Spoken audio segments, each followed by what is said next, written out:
안녕하세요. 역사를 사랑하는 박사입니다. 오늘은 그 성악설로 유명한 순자에 대해서 한번 알아보겠습니다. 순자는 정복시대 후기 철학자입니다. 이름은 황, 경칭으로는 순경 또는 송경자라고 불리고 있습니다. 15세부터 지가 학궁에서 공부하였고 훗날 그 제주를 세 차례 지냈습니다. 천하라 춘신군의 부름을 받아 난릉령에 임명되기도 하였으나 춘신군이 살해당하면서 파직을 한 이후 제자 영성과 조술에 전념하였습니다. 순자는 요가정에서 특히 경전주의의 정명론, 윤희 등 현실 규범적 정치적 요소를 중시하였습니다. 열두 선생을 비표함으로써 대표되는 그 전방위적 비판론은 도가, 목가, 명가 등 물론이요 사사와 맹자의 관념적 유가 계통을 비롯해 샤학파, 자유학파, 자양학파 등에서도 미처 유가 내부의 자성을 이끌었습니다. 이 과정에서 논변 탐구가 치밀어져 목가, 명가와 함께 순자학파는 천추 전국 3대 논리학파로 부르고 있습니다.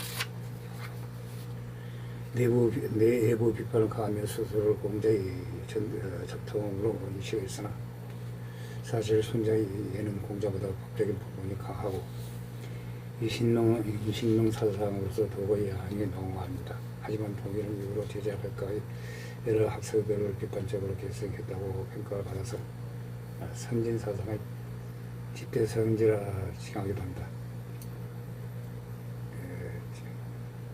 선진 사상의 집대 성자라고 부르고 있습니다. 이 한나라 당나라 시대 때 정통 유학자로 인정받으며 일정한 영향을 미쳐왔으나 당나라 말 대유학자 한유가 순자의 학설에 결함이다고 말한 이후 남성 일의 성리학 계통으로부터 결정적 위대한 시대였습니다. 청나라에 이르러 다시 재조명이 받기도 하였습니다. 그의 사상은 공자의 사상을 빼돌하였기에 인로 백성을 감화시키면서 예에 따라 사회적 직분을 구분하여 다시 이룰 것을 강조하였습니다. 그가 주장한 이치에 따르면 왕은 어진 마음으로 백성들을 살피고 이르는 사회 질서를 통해 귀천을 하는 능력인 자를 존경한다면 천자의 나라가 될 수 있다는 것을 표현하였습니다.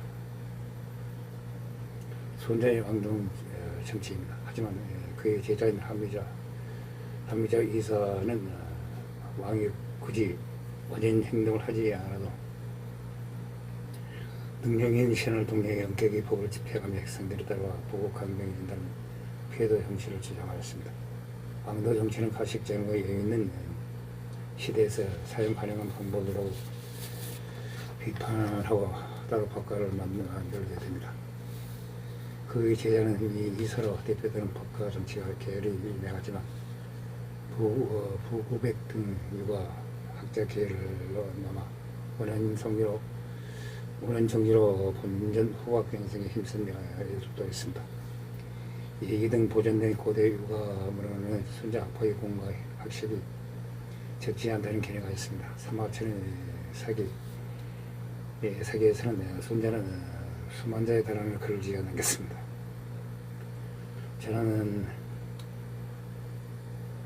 전하시대의 왕은 322편에 달하는 순자학파 문서를 32편으로 정리하여 성경신서라고 하였습니다. 당나라 양경이 다시 32편을 29로 정리해 현행 순자가 되었습니다. 청말년엔 왕성경이 순자 시내를 지어 손자를 재평가하고 주석을 달았습니다. 현행 손자는 과연 어디까지 손자 본인이 그린지 그의 학파의 그린지 아니면 가탁된 그린지 의시되기도 합니다. 오늘날 손자는 공자, 맹자 등으로 대표되는 이성주의 유가 계열에 비해 현실주의 계열로 알려지고 있습니다. 송대 주자학파에 의해 지나치게 이단시되었던 점이 강한데요. 학교와 민간에서는 외교의 현대를 이끌 지지로까지 드물게 재평가하고 있습니다. 그러나 그의 현실주의라는 것은 기방성과 유연성보다는 결국 비타성과 획일성으로 비교되는 기범주의 일정이었으며 이와의 특종과 지나친 경쟁적인 흐름의식을 양산은 한대 인류에서부터 이미 그 예학력의 단점으로 보여지고 있습니다. 혹자는 주작이야말로 손자를 비판하였다지만 손자의 단점을 그대로 답습하였다면 양자를 나란히 평가절하하기도 합니다. 때문에 반주작학 경향이 강했던 책마련의 일본 근세 유학자들조차 오히려 일반적으로 맹자를 주작학적 해석을 배격하고 재평가하거나 혹은 맹자와 손자를 나란히 비판했습니다. 손자를 맹자 위로 올리려는 시도는 드물었으므로 오늘날까지 손자는 민감하고 복잡한 유상에 처했습니다. 사나인 본성에 이기심이 있기 때문에 환경에 의해서 점점 약해지게 되면 사람은 교육을 받아야만 본성에서 벗어날 수 있다는 것이 손자의 주장한 성악설입니다. 교육에서는 특히 예를 강조했는데 무릇 왕이라면 예로서 나라를 다스려야 된다고 하였습니다. 손자에 따르면 예라는 사람들이 규칙과 직업을 나누는 성인의 방식입니다. 예를 통해 구분된 기록과 직업들이 각각 자기 위치에서 자신의 일을 열심히 할 때 나라는 평온해지고 강력해진다는 것입니다. 왕의 역할은 그런 구분하여 능력있고 현명한 자를 뽑아 신하로 삼는 것입니다. 오히려 사람이 선하게 되고자 하는 것은 그 성이 하기 때문입니다. 천박하면 충고하기를 원하고 추하면 아름답기를 원하며 협소하면 광대하기를 원하고 가난하면 부자 되기를 원하며 미천하면 고귀하기를 원하니 진실로 그 아이 얻는 것은 반드시 밖에서 들겠기 마련이라고 하였습니다. 손자는 맹자의 성선론의 비판을 가하며 인간의 선의에 처하다는 성악설을 말하고 본성으로서는 선이 아닌 후천적 교육과 학문으로부터 선이 여의 본질이라고 주장하였습니다. 반면 맹자는 성을 선의로 규정했기 때문에 학문이나 교육을 성의 연장선으로 보았습니다. 손자를 보면 맹자는 사람이 학문을 하는 것은 그 성이 선하기 때문이다. 나는 그렇지 않다. 하겠다는 문장이 나온다. 그 이론 인간이 본성에 배고프면 먹으라고 하고 힘들면 쉬라고 하고 추우면 따뜻해지려고 하는 것이므로 배고파도 가족과 나누어 먹고 힘들어도 꾹 참고 이라는 의미는 인위적인 결과이지 자연적인 본성이 아니라는 것이다. 자연의 세계에서는 상관없지만 문명의 세계에서는 그러면 본성으로 살아서는 안 되는데 낙후된 환경 속에 배우지 못한 사람들이 인적 윤리를 얻지 못하고 평화스러운 본성에 따라 반성에 따라 사는 바람에 춘춘전국 시대와 같은 반세가 왔다는 것이다. 손자는 성을 악으로 규정했기 때문에 산을 만드는 의미의 이성을 특별히 강조했다. 여기는 성과는 엄격히 구분되어 성보다는 그 가치가 존중되어야 한다. 그러므로 손자는 이의 대표적인 작업입니다. 학문, 교육 등을 자기 학설의 핵심으로 설정하고 이것의 실용성 필요성을 치밀하게 논증하였다는 것이다. 맹자는 인류는 배우지 않아도 할 수 있는 것이라 보았지만 손자는 배워야 할 수 있는 것으로 보았다는 데서 차이가 있다. 맹자는 사는 행위는 단순히 그 선함을 보인다고 행하는 것은 아니며 사람이 사는 행위는 사람의 감정에서 슬퍼보다 더 자발적이게 되고 그 동기는 더욱 강해진다고 봤다. 하지만 손자가 볼 때에는 천박이 아이가 어머니를 사랑하는 것은 다만 동물적 가족일 뿐이라고까지는 할 수 없다. 장사의 형을 존경하는 것은 분명 의의지만 그것은 자연적인 선정의 발로가 아니라 장사하는 과정 중에 이미 가정교육을 거쳤으므로 도출된 인형의 결과이다. 즉 손자가 주장하는 것은 선의는 배우지 않으면 할 수 없고 배워야 할 수 있다는 것이다. 이 때문에 맹자의 선전설을 배울 수 없는 환경에 참 우재랭이 백성이라고 자신이 타고난 사람 본성을 갈고 닦으면 사람을 이룰 수 있다는 데 희망을 주며 손자의 성악사는 그 본성의 나쁜 군주나 성친이라도 교육을 통해 인위적으로 배운다면 사람을 이룰 수 있다는 희망을 주고 있다. 이런 손자의 이해는 행식과 태도로 나누며 또한 손자는 진실된 성을 강조하여 진실된 성이 정치의 근본이라고 말하였다. 순자가 말하기를 성인은 예로서 보자와 빈자 귀한 자와 천한 자를 구별하였다. 천하에 사람을 많고 재물을 한정되어 있는데 사람이 혼성이 이기심으로 가기 때문에 성령이 나서서 그 부를 계급에 따라 나누는 것이 여기 시작하는 것이다. 따라서 성령이 생명이 없는 법대로 아랫사람을 윗사람을 생겨만 한다. 따라서 손자는 계급 사이로 공정하며 가까이 위치서 자신이 맡은 역할을 하는 것이 예라고 하였다. 또한 아랫사람은 윗사람을 생겨야 하며 아랫사람이 윗사람을 비판하여서는 안 된다고 하였다.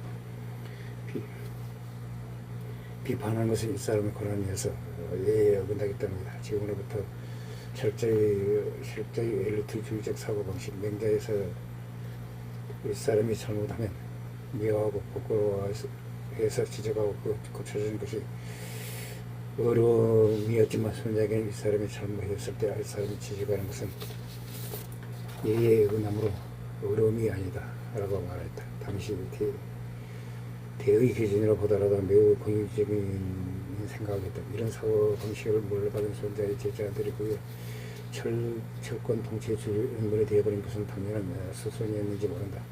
손자는 법포황을 주장하였다. 한자 그대로 세월의 왕들을 본받자는 뜻이다.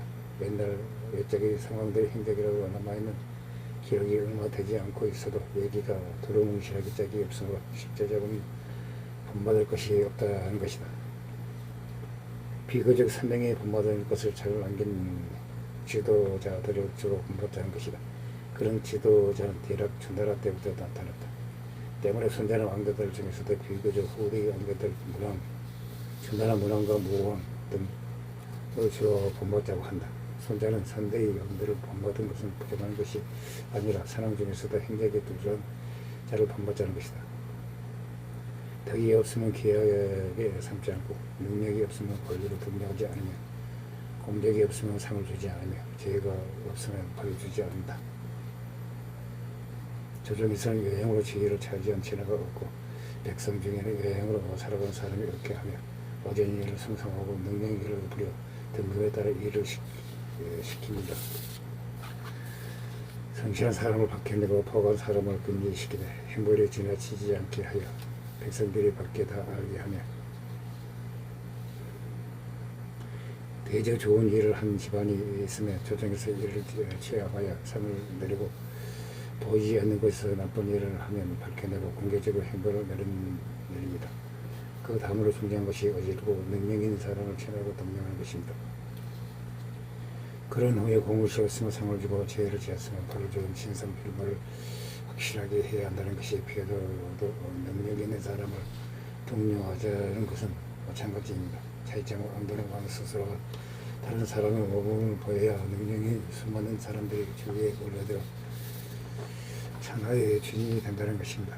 빼도는 왕을 제왕도로 하더라도 능력인 천하를 모아 믿고 맡겨서 백성들에게 일찍은 믿음을 주게 되어 나라는 부귀계진이 나는 마음속으로 감목을 받기 때문에 이로써 천하를 다스리지 못하고 제후로 만족하게 된다는 것입니다. 따라서 왕의 도덕성을 강조하였습니다. 그 도덕성에는 예의를 잘 지켜야 된다는 것입니다. 국가를 예의로서 선도하며 하나님의 불의를 행하여 하나님의 무지한 일을 죽이면 천하를 얻는다 하더라도 그렇지 않다는 것입니다. 이상을 견지하였으며 정치에서 원하는 모든 도의적인 인사 행동도 모두 도의적 군주를 기민하게 무신하들을 부리게 돼 이 또한 도의적인 마음으로서 옛날에 왕자들 위같이 하였으므로 작은 데에서 시장에 큰데 이렇고 천하에 그 발금이 갖춰지지 않아 그제까지 이름이 전해졌습니다. 이른바 의가 우뚝 서면서 왕자가 됨을 이를 가리킨다고 하였습니다. 이상 손자 상학살에 대해서 한번 알아봤습니다. 항시 보장합니다. 양해 부탁드립니다. 감사합니다.